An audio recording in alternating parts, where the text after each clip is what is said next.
patnubay at gabay ng magulang ang kailangan. Maaaring may masiselang tema, lengguwahe, karahasan, sexual, horror o droga na hindi angkop sa mga bata.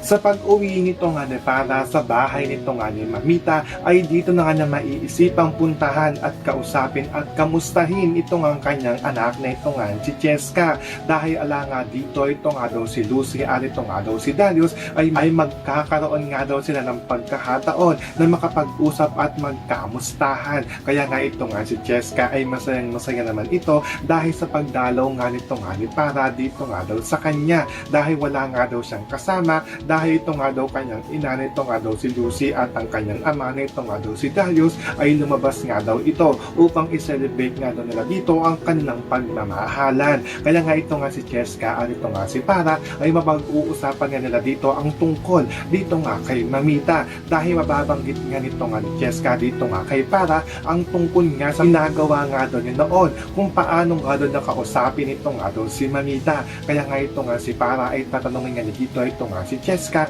kung ano nga daw ba ito nga daw kanyang sinasabi. So pakakaabangan nga natin dito ang matutuklasan nito nga ni Para tungkol nga sa pakikipag-usap nito nga ni Cheska dito nga sa kanyang lola na ito nga si Mamita. Yan ang ating mga pakakatutukan at pakakaabangan dito nga lang sa Stolen Live.